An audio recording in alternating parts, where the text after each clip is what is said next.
बड़सा के विधायक इंद्रदत्त लखनपाल ने महरे के विश्राम गृह में लोगों की जन समस्याओं को सुना है। इस अवसर पर विधायक लखनपाल ने विपक्ष को आड़े हाथों लिया है और कहा कि आउटसोर्स कर्मचारियों को लेकर अपने कार्यकाल में भाजपा ने कोई नीति नहीं बनाई और अब बिना वजह बातें कर रहे हैं। विधायक इंद्रदत्त लखनपाल ने मौके पर लोगों की जन समस्याओं का समाधान किया है।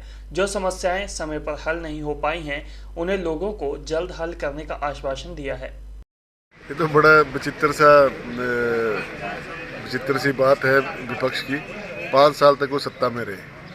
5 साल तक उन्होंने आउटसोर्स के लिए कोई पॉलिसी नहीं बनाई, कोई उनके भले के बारे में बात नहीं करी।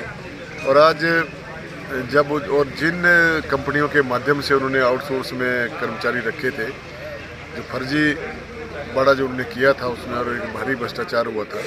125 कंपनियां जो आउटसोर्स का जो काम कर रही थी इस प्रदेश के अंदर, और उनका कोई अता पता नहीं, कैसे उनके साक्षात्कार हुए, कैसे उनको रखा गया, किन टर्म्स एंड कंडीशन पे रखा गया। और जैसे ही सरकार बदली तो स्वाभाविक था कि जिनका कोई आधार ही नहीं है उनको तो हटाना ही था, और उन कंपनियों को तो हटाना ही था जिन्होंने भ्रष्टाचार किया और जिन्होंने पूरे कायदे कानूनों को जो है ताक पे रख के जो ऐसी भर्तियाँ करी। और वो आज जो वो चिल्ला रहे हैं और जो जिस प्रकार से उन्होंने सदन का बहिष्कार किया, वॉकआउट किया, वो एक उनकी निराशा और कुंठा को साबित करता है, क्योंकि उन्होंने आउटसोर्स कर्मचारियों के लिए कोई सेट पॉलिसी बनाई नहीं। और इसके बारे में मैंने सदन में प्रश्न भी लगाया था इस बारी।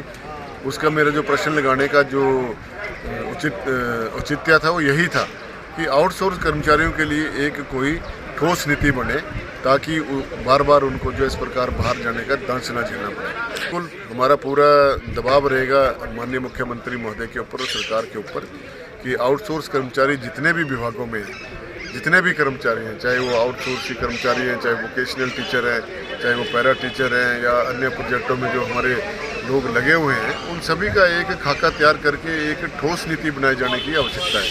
क्योंकि आज बेरोजगारी की वजह से लोगों को बहुत परेशानियां हैं, क्योंकि जिस समय सरकार आउटसोर्स के माध्यम से आवेदन मंगवाती है तो बहुत से लोग उसमें आवेदन कर देते हैं, वो लग भी जाते हैं, लेकिन बाद में जब जैसे ही सरकारें बदलती हैं वैसे ही वो उनको बाहर का रास्ता दिखाया जाता है। तो ये परंपरा कोई अच्छी नहीं है, और मैं तो आउटसोर्स के शुरू से ही खिलाफ हूँ कि आउटसोर्स के माध्यम से कर्मचारी रखे नहीं जाने चाहिए सरकारी कार्यालयों में, क्योंकि एक तो सरकारी कार्यालयों का जो काम है उसकी गुणवत्ता पर असर पड़ता है। क्योंकि जो कर्मचारी आउटसोर्स पे लगता है उसको पहले भविष्य की चिंता होती है कि पता नहीं 5 साल के बाद मुझे क्या होना है, क्या नहीं होना है। 5 साल तो बड़ी दूर की बात होती है, 1 साल का एग्रीमेंट होता है, 1 साल के बाद भी उनको ये भरोसा नहीं होता कि मेरा एग्रीमेंट कंटिन्यू होगा कि नहीं। तो ये सारी जो बातें हैं इसके ऊपर सदन में विस्तार से चर्चा हुई है, और माननीय मुख्यमंत्री महोदय से मैंने मांग की है सदन के अंदर और सरकार से कि इसके बारे में ठोस नीति बनाई जाए, ताकि जो हमारे नौजवान हैं वो